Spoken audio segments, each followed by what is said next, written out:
Hello, my name is Austin Habish, the founder of Think Catholic, and you're listening to the Summa podcast, where we study St. Thomas Aquinas' Summa Theologiae in a way simple and insightful for anyone to understand.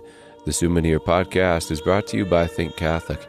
Taking 2 questions of the Summa a day, we'll seek to summarize St. Thomas's responses, discovering the brilliance of Aquinas and his Catholic faith is day 301. So let's get started. We're covering today questions 87 and 88 of the supplement to the Summa. That is, of the knowledge which after rising again men will have at the judgment concerning merits and demerits, and of the general judgment as to the time and place at which it will be.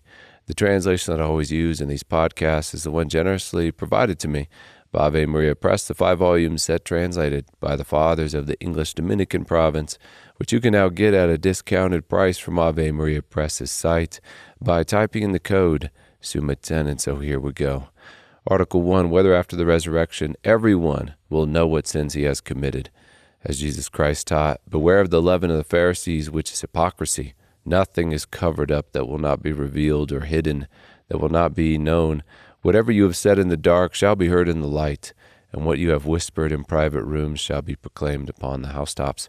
Also, as is written in the book of Revelation, and I saw the dead, great and small, standing before the throne, and books were opened. Also another book was opened, which is the book of life, and the dead were judged by what was written in the books, by what they had done. The book of life here likely refers to the names of the elect. However, the other books by which the dead are judged is likely, in my opinion, the book of each man's conscience. Aquinas teaches here, since conscience is the judgment one makes of the moral character of one's own actions that he is about to do or has done, it is fitting that he be condemned or praised based on how he followed the law of God as known to him, which is the law of conscience. But to be judged by such conduct, the conduct must be presented at his trial before the heavenly tribunal. Therefore, for conscience to stand as witness at our trial, we must be able to recall all of the moral characters of our actions. And this is what it means to say, as our article puts it, that after the resurrection, everyone will know what sins he has committed. Aquinas writes here, since the divine judgment is most perfect, it is necessary for the conscience to witness to everything that has to be judged. But all works, both good and evil, will have to be judged, as is written in 2 Corinthians 5. We must all be manifested before the judgment seat of Christ, that everyone may receive the proper things of the body according as he hath done, whether it be good or evil.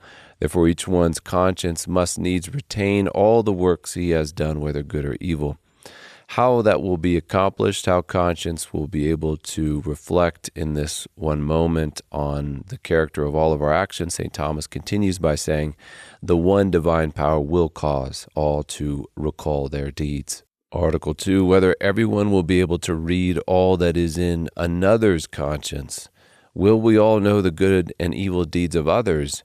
And it is fitting that we would, for the manifestation of God's justice and mercy, for the manifestation of his glory, which is accomplished in part by us being able to know the good and evil deeds of others along with their just or merciful recompense from God. So in a word, it is unto God's glory that everyone will be able to read all that is in the conscience of others, since we will then have more reasons to praise and glorify the justice and mercy of God. To quote St. Thomas, he teaches here, at the last and general judgment it behooves the divine justice, which now is in many ways hidden, to appear evidently to all, in order that the sentence appear to be just, that all who know the sentence should be acquainted with the merits. Hence, since everyone will know of his reward or condemnation, so will everyone else know of it. And consequently, as each one will recall his own merits or demerits, so will he be cognizant of those of others. Article 3, whether all merits and demerits, one's own as well as those of others, will be seen by anyone at a single glance. And with the blessed, this is easy to answer, since they have supernatural gifts. Thus St. Thomas says, for some say that one will see all merits and demerits, both one's own and those of others, all at the same time in an instant. This is easily credible with regard to the blessed, since they will see all things in the Word. And consequently, it is not unreasonable that they should see several things at the same time. However, things get trickier when it comes to what the damned are capable of without these supernatural gifts. When it comes to the damned, St. Thomas gives us the following opinion. Hence we may choose a middle way by holding that they will consider each sin not instantaneously, but in a very short time, the divine power coming to their aid. So it looks like for the sake of the punishment and confusion given to the wicked, the divine power will come to their aid in this manner, but from the outside, and not on account of any intrinsic blessedness in themselves. With that, we move to question 88 of the General Judgment as to the time and place at which it will be. Article 1, whether there will be a general judgment. Besides the particular judgment at the moment of each person's death, when, as the letter to the Hebrews states, it is appointed for man to die once, and after that comes judgment, will there also be a general judgment, a judgment when all come together to stand at the same time and place before the throne of Jesus Christ? Well, according to the Nicene Creed, I believe in one Lord Jesus Christ. He will come again in glory to judge the living and the dead, and his kingdom will have no end. Also, we see in the Gospel of Matthew a witness to a final general judgment, as Christ taught. When the Son of Man comes in his glory and all the angels with him, then he will sit on his glorious throne. Before him will be gathered all the nations, and he will separate them one from another as a shepherd separates the sheep from the goats. This is for the sake of the manifestation of God's mercy and justice, as we've mentioned already, which is unto his glory. Also that man might be judged in his body, which he receives at the end of time, that he might appear before the tribunal of God in body and soul as a human being. Also that man might be judged not only as an individual, but as a member of the race, seeing the effects of his deeds on the human race as a whole, and how God used all, the good and the bad, unto his providential plan, unto the divine glory. To give a sentence from St. Thomas here, he teaches, at this judgment the divine justice will be made manifest in all things, whereas now it remains hidden, for as much as at times some persons are dealt with for the profit of others, otherwise than their manifest works would seem to require. Article 2, whether the judgment will take place by word of mouth. Our author begins his response here by stating, it is not possible to come to any certain conclusion about the truth of this question.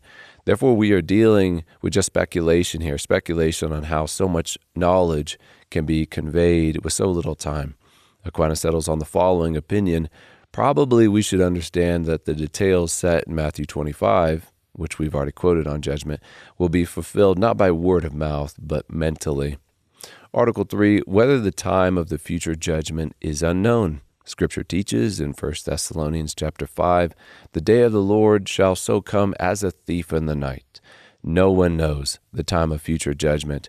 We have certain signs before the end of the world given in Scripture, such as that the gospel must be preached to all nations, there must be an appearance of the lawless one. However, this doesn't provide enough information for us to then calculate from Scripture a particular year, a particular day for judgment, which is proved by our current inability to do so. And this is fitting in order that we might heed the command of Christ to stay awake, being vigilant in our spiritual practices daily, because we do not know the day we will die, and also vigilant in imparting the faith to others, because we do not know when the world will end. Article 4, our last article, whether the judgment will take place in the valley of Josaphat. Beginning with the relevant scripture passage, it's written in Joel chapter 3, I will gather together all nations and will bring them down into the valley of Jehosaphat, and I will plead with them there. Then in Acts chapter 1, Men of Galilee, why do you stand looking into heaven? This Jesus, who was taken up from you into heaven, will come in the same way as you saw him go into heaven.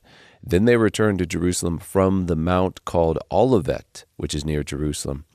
And since the valley of Jehosaphat is associated with the Kidron Valley, which is near Mount Olivet, we then get the following explanation of place. According to St. Thomas, he writes, we cannot know with any great certainty the manner in which this judgment will take place, nor how many men will gather together in the place of judgment, but it may be gathered from Scripture that in all probability he will descend in the neighborhood of Mount Olivet, even as he ascended from there, so as to show that he who descends is the same as he who ascended.